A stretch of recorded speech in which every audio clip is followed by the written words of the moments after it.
Shalom. Saya bersyukur saya ada di tempat ini, saya merasakan hadirat Tuhan dan saya tahu kita bersama-sama makin dalam, makin direndam dalam hadirat Tuhan. Saudara, kalau di tempat kami, kalau doa pasukan itu isinya perang, teriak, itu saudara ya.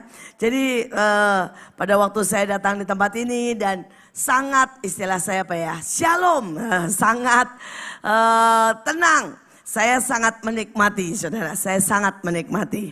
Sekali lagi setiap kita Tuhan bawa dalam cara dan kekhususan masing-masing. Dan saya percaya itu akan menjadi saling menikmati dan saling melengkapi satu dengan yang lain. Saya berdoa kita makin dalam dan makin tenggelam dalam airnya. Oke, hari ini saya mau bicara tentang hineni dan pengabdian, saudara. Disinilah aku siap, here I am Lord, saudara. Saudara, ayatnya berkata dalam Keluaran 21 ayat 5 dan 6. Tetapi jika budak itu dengan sungguh-sungguh berkata, aku cinta kepada Tuanku, kepada istriku dan kepada anak-anakku. Aku tidak pernah mau keluar sebagai orang merdeka. Maka haruslah tuannya itu membawanya di hadapan Allah. Lalu membawanya ke pintu, ke tiang pintu. Dan tuannya menusuk telinganya dengan penusuk. Dan budak itu bekerja pada tuannya untuk seumur hidup. Saudara, berapa banyak dari kita, saudara, merindukan untuk jadi budak Tuhan seumur hidup. Dan tidak pernah keluar, saudara, dari rencananya. Saudara, ada banyak orang punya rencana, punya keinginan, punya pendapat, punya saudara ya, cita-cita. Tapi saya ini belajar. Saya belajar dari ayah saya yang selalu berkata begini. Sudahlah, jangan mau macam-macam. Tanya Tuhan, karena pasti rencana Tuhan, pilihan Tuhan, selera Tuhan yang terbaik. Saudara, dulu ya saudara, di awal-awal saya berpikir bahwa itu adalah suatu beban. Itu adalah pengorbanan. Itu adalah penyerahan. Itu adalah saudara ya, sebuah apa ya, sebuah kesakitan dan harus menyerahkan. Tetapi saya tetap memilih jalan itu. Karena saya berkata, iyalah. Toh saya tidak tahu apa yang harus saya buat. Saya tidak tahu apa yang ada di depan saya. Tapi setelah hari ini, usia saya 58 tahun. Saya kemudian berkata, Tuhan, Engkau tidak sedang memberi beban. Engkau tidak sedang meminta aku berkorban. Tapi sungguh pilihanmu, penetapanmu, jalanmu, semuanya yang terbaik. Karena itu ini menjadi keputusan saya dulu. Dan sekarang dan selama-lamanya. Saya tidak menyesal. Saya tidak pernah berubah. Saya bahkan berkata, Tuhan terus. Terus. Saya tidak mau lagi bikin rencana. Saya tidak mau lagi maunya saya. Saya semakin berkata, Tuhan tindik aku. Jadikan aku hamba-Mu. Dan tetapkan langkah-langkahku. Saya berharap saudara mulai melakukan ini. Walaupun mungkin saudara berkata, Bu, kelihatannya sudah banyak yang salah. Tidak apa-apa. Mulailah dari saat ini. Maka tiba-tiba engkau akan berkata, wow, semua yang terbaik Tuhan berikan dalam hidupmu. Saudara, saya baru pulang-pulang jalan-jalan dari Korea. Ya, saya cuma berkata gini, Tuhan, saya ini makin hari makin merasa diberkati dalam segala hal. Ya, saudara, Tuhan suruh saya menikah di usia 21 tahun. Dulu saya berpikir, saudara ya, itu adalah sebuah beban. Tapi ternyata itu enak sekali. Sehingga anak-anak saya sudah besar-besar sekarang, saya punya cucu dan saya masih bisa menikmati. Saudara, kami jalan-jalan. Ya, dan ya ekonomi anak-anak saya semua diberkati Tuhan. Sehingga kami apapun bagi tiga. Saudara, dan kemudian saya sampai berkata begini, Tuhan engkau memberi yang terbaik dalam segala hal. Dalam segala hal. Di usia teman-teman saya yang dalam tanda kutip saudara ya, sebagai seorang arsitek sudah pensiun saudara. Dan mereka semuanya harus berhemat. Saudara tahu ya, kalau sudah pensiun maka saudara mereka cuma harus hidup dari 1/3 saudara. Dari apa yang biasa mereka buat. Kadang-kadang ada yang cuma 1/10 dari apa yang biasa mereka terima. Tapi saya memilih melayani Tuhan. Dan di dalam Tuhan tidak ada pensiun saudara. Jadi saya tidak usah lagi berhemat 1/3 atau 1/4 saudara. Berapa? Saya bisa menikmati apapun. Dan kita ini ya agak kurang ajar sih. Tapi ya sudahlah. Ya. Saudara di Korea itu semuanya kan yang terkenal itu street saudara. Jalanan. Jadi makanannya jalanan saudara. Kalau di sini mah Tanah Abang gitu saudara ya. Atau saudara warteg. Tapi bedanya cuma satu. Yang jaga ganteng-ganteng, cantik-cantik semua operasi plastik saudara. Cuma itu aja. Yang jaga ganteng, cantik, operasi plastik. Tapi selebihnya mah warteg-warteg saudara. Sate bahkan makan aja gak bisa sembari duduk saudara. Sembari jalan. Terus saya tuh bilang sama anak-anak saya. Aduh ini makanan kok enak sih lumayan.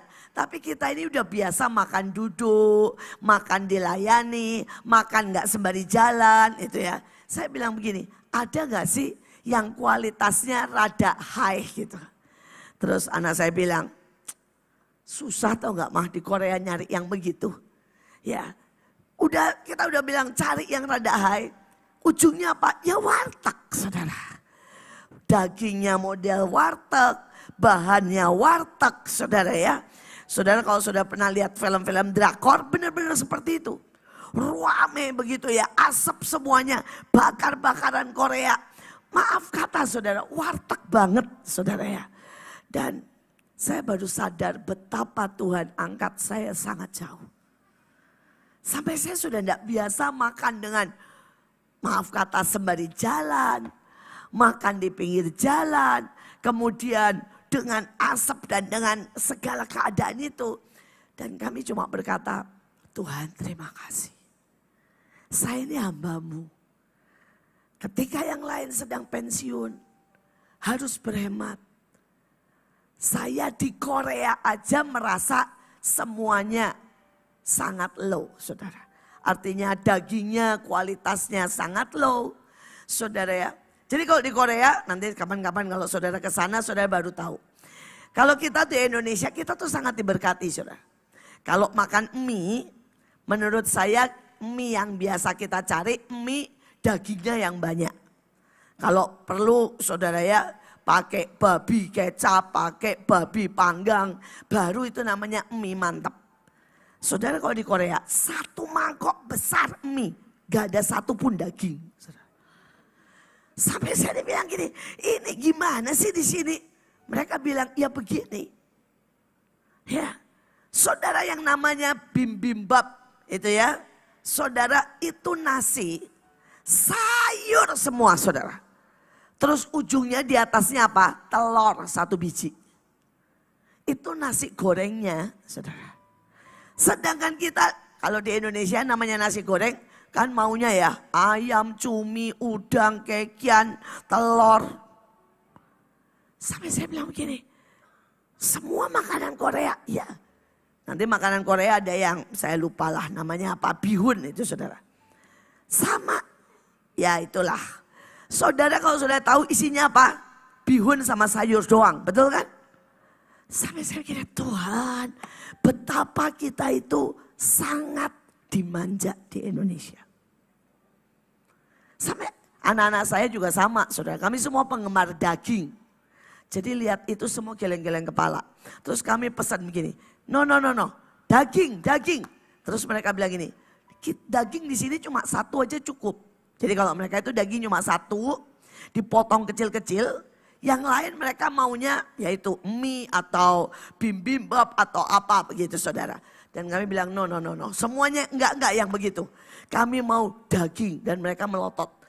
Kalian benar-benar mengerikan kata mereka ya. Makan daging tok.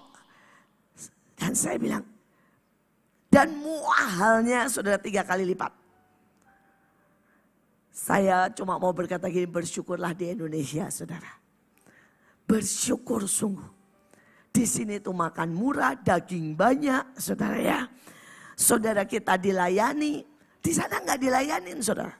Apapun ambil sendiri, minum ambil sendiri saudara. Dan kami bilang gini, kita itu di Indonesia sangat dimanja Tuhan.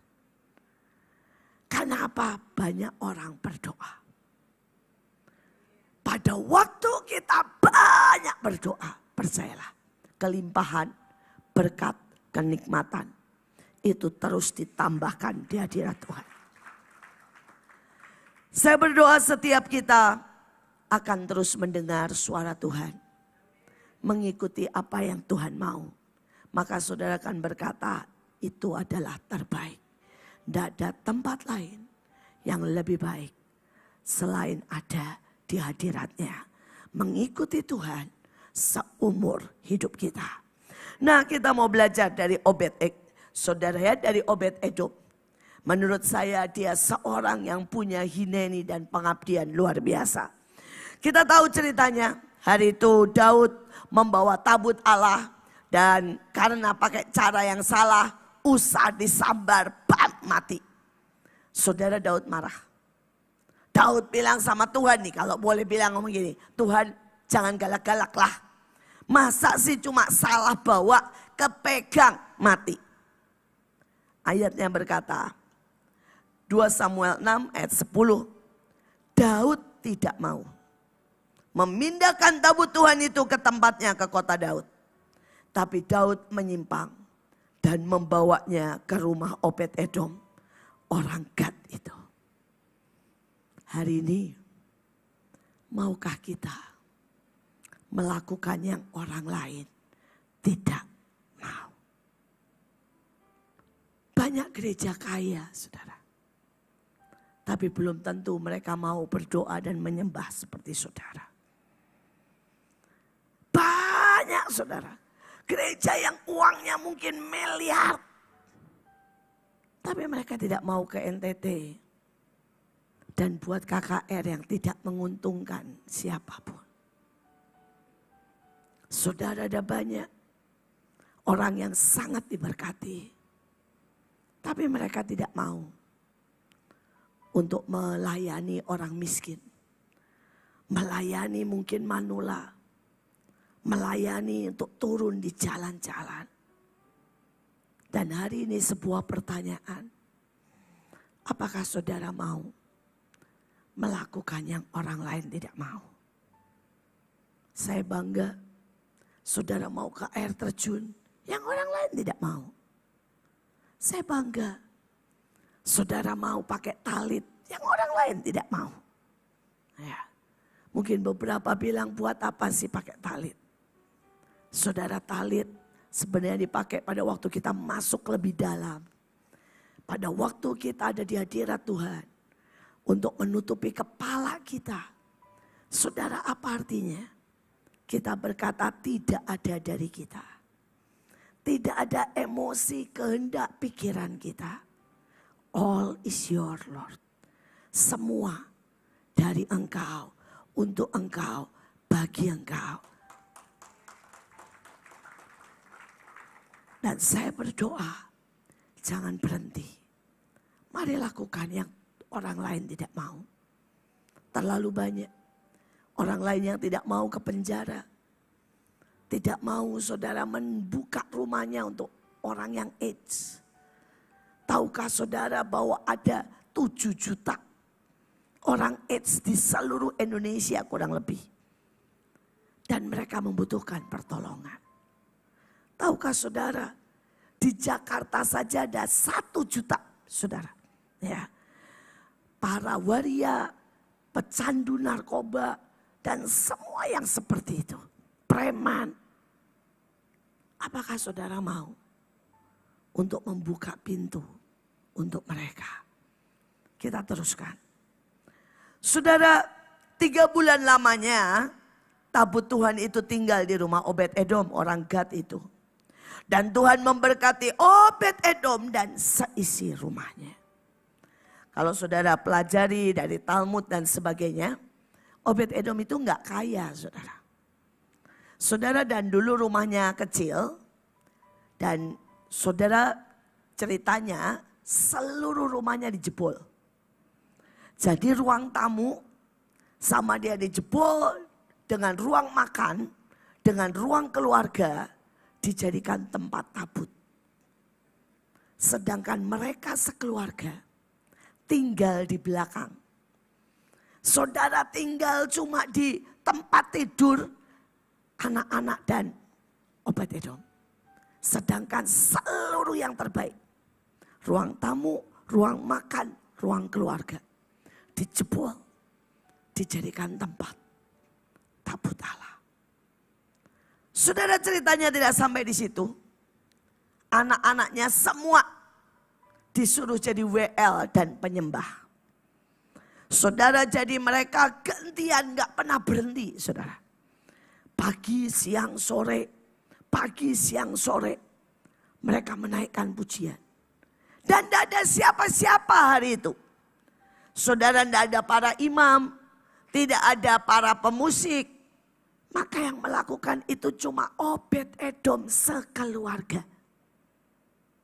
Tapi Alkitab berkata, Tuhan memberkati Obed-Edom dan seisi rumahnya. Saudara, saya tidak tahu apa yang dikerjakan, tapi Alkitab berkata itu. Dan Alkitab mencatat, saudara, dia menjadi sangat kaya. Tiba-tiba ada banyak terobosan soal ekonomi.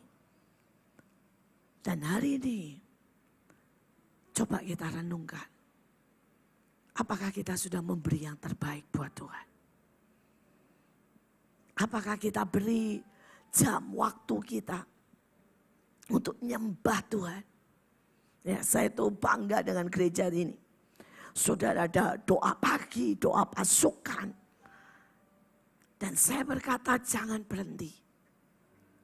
Karena untuk itu semua ada upahnya, saudara. Ada upahnya. Percayalah, lakukan itu jangan karena disuruh Pastor Joe.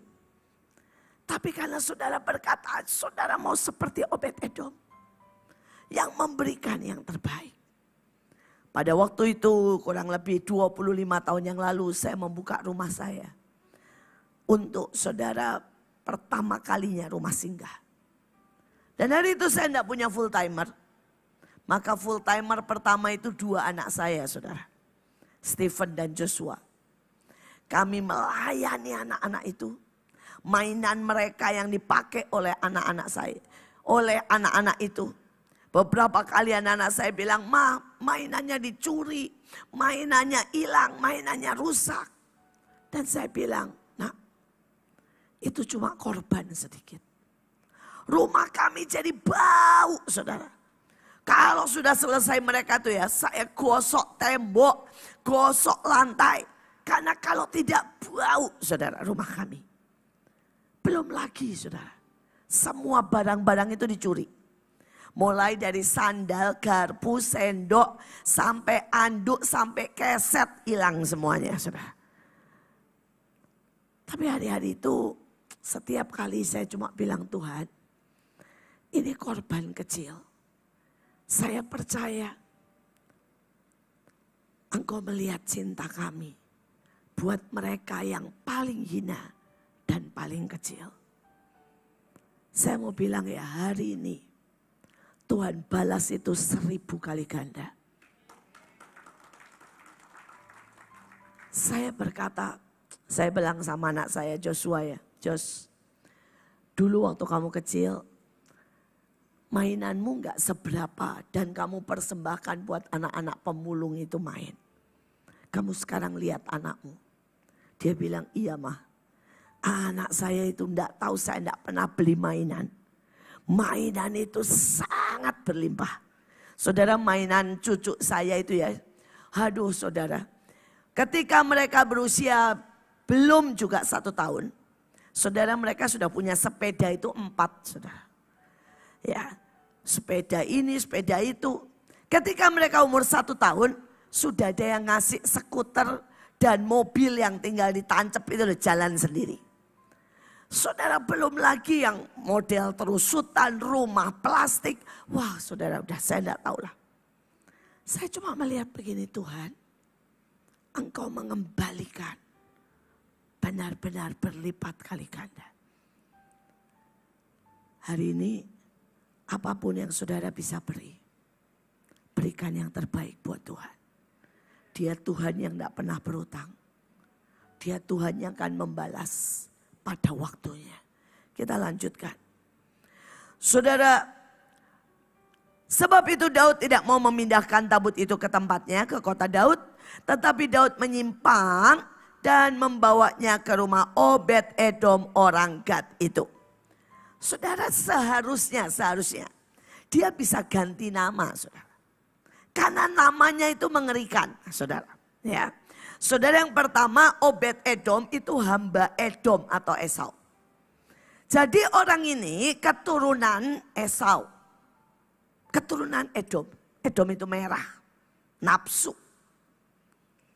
Kalau dia mau ganti nama, harusnya namanya bisa lebih baik lah, lebih terhormat.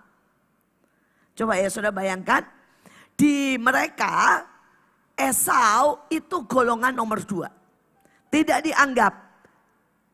Dan saudara bukan asli orang Israel. Dianggapnya sepupu lah. Dianggapnya saudara kelas nomor 2. Kurang kudus, kurang suci karena tidak dipilih Tuhan. Seharusnya Obed-Edom bisa ganti nama kok.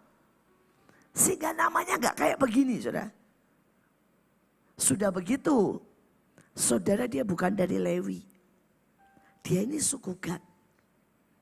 Yang harusnya ngurus tabut, itu orang Lewi. Bukan orang Gad. Jadi itu seharusnya Obed-Edom bisa bilang begini, sorry ya, itu bukan urusanku. Itu urusan orang Lewi. Gak ada hubungannya sama dia. Tapi saya bangga, saudara. Obed-Edom adalah orang yang jujur, terbuka dengan true self-nya. Siapa dia tidak malu. Dia memang orang Edom, bukan asli Israel.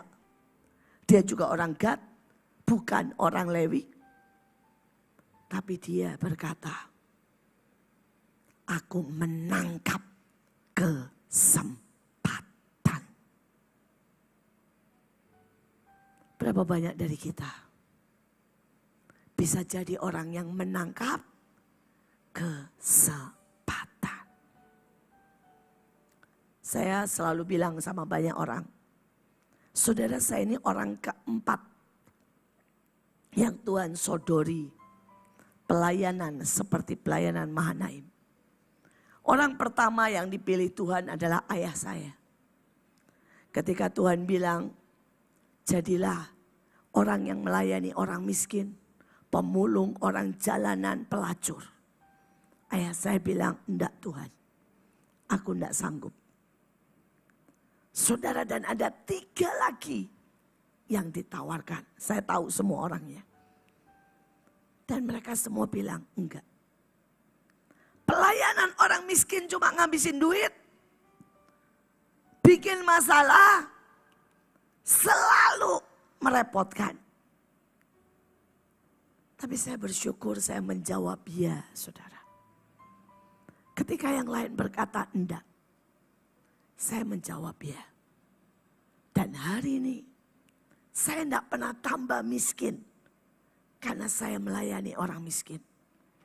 Tapi saya diberkati Tuhan dengan cara yang ajaib. Saya selalu berkata, Tuhan, saya benar-benar gak mengerti. Engkau memberkati saya, anak-anak saya. Engkau mendatangkan donatur-donatur. Saya benar-benar melihat cara Tuhan yang sangat ajaib. Dan saya mau berkata buat setiap saudara. Jangan pernah tolak kesempatan yang Tuhan tawarkan buat saudara. Kalau ada tiba-tiba yang berkata, mau gak jadi pendoa? Itu kesempatan, sambar.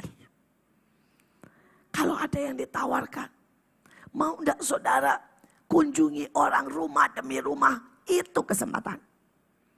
Bahkan kalau saudara dengar orang sakit saja. Dan misalnya ada orang sakit dan tiba-tiba bilang, Pak, Bu, saya lagi sakit, tolong doakan. Itu kesempatan. Jangan pernah diabaikan. Maka saudara akan menjadi Obed-Edom yang luar biasa. Engkau akan diberkati. Engkau tidak tahu berapa banyak ya berkat, anugerah, mujizat yang akan mengikuti. Kalau kita menangkap kesempatan. Saudara, kita teruskan. Kemudian diambil sama Daud. Begitu saja.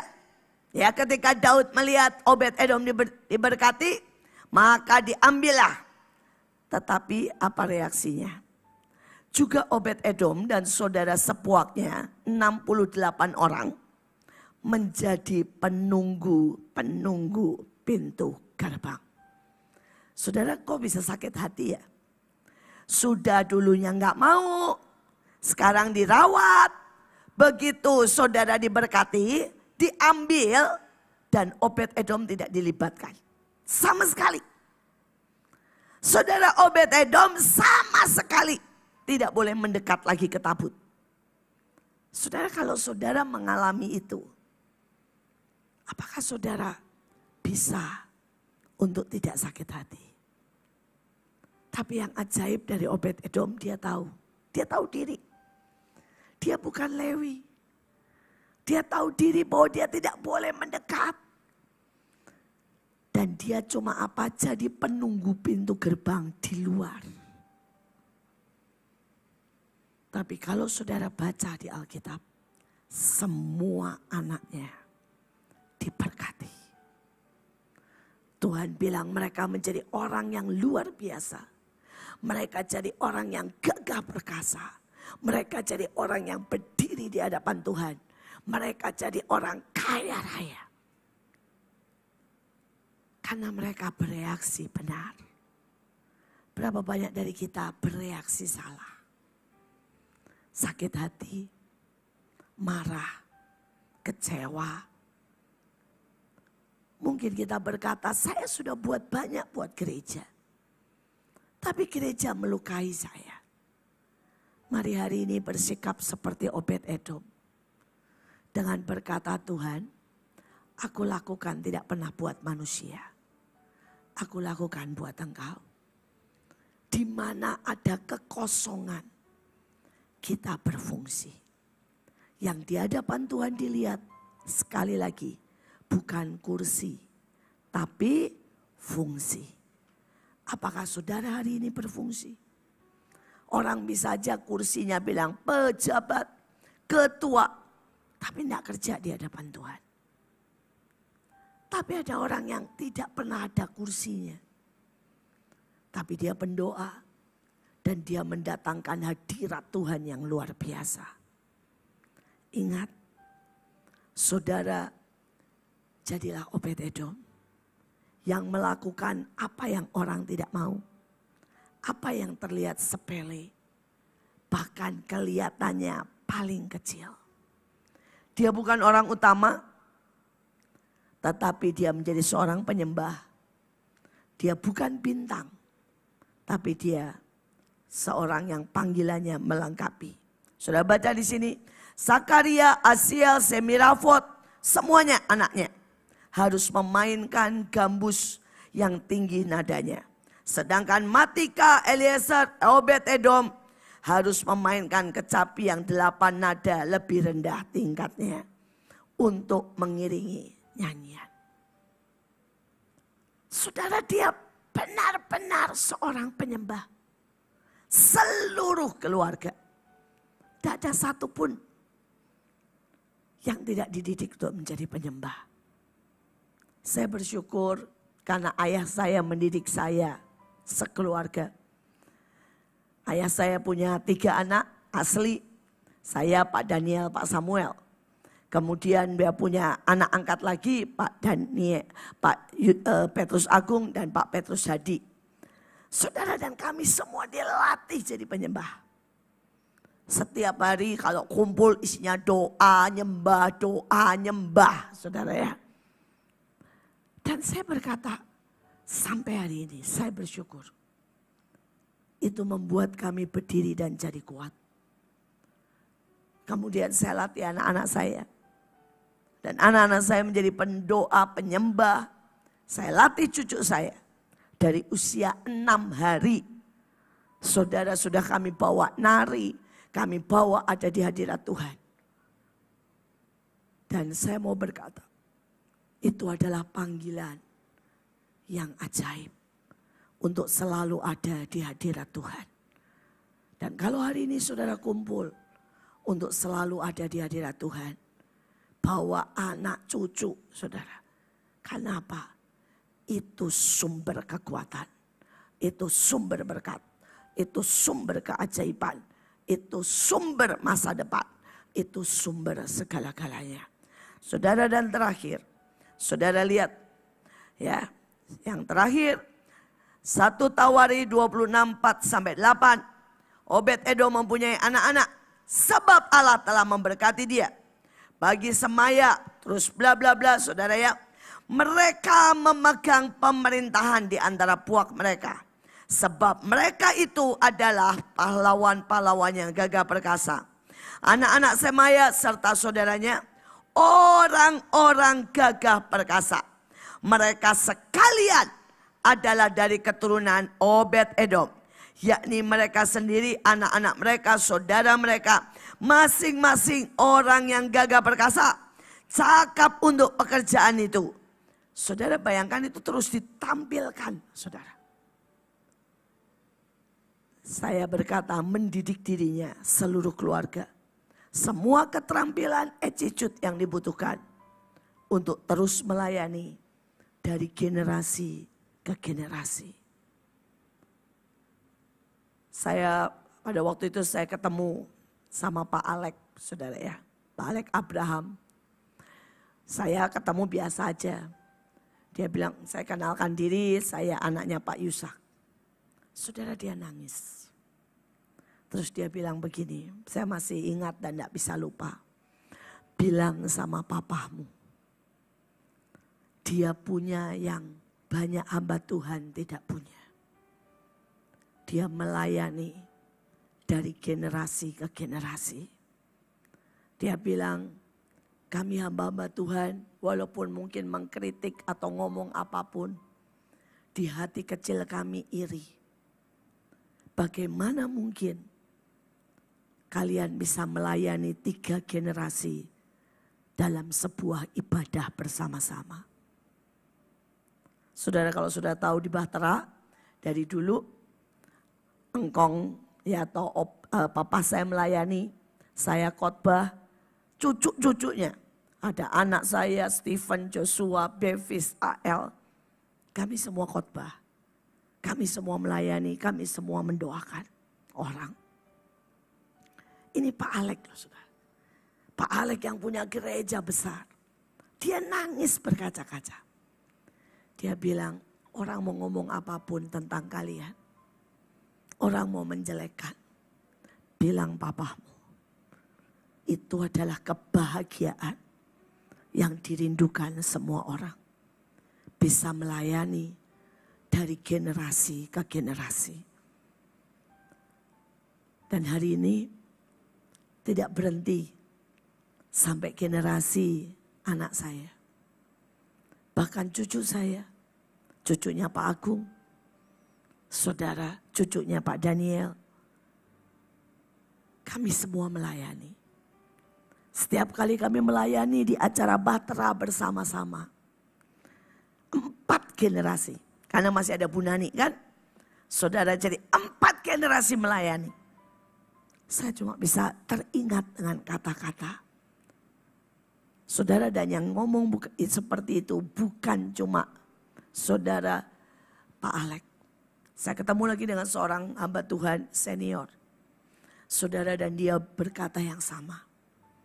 Dia bilang, setiap saya lihat kalian, saya nangis.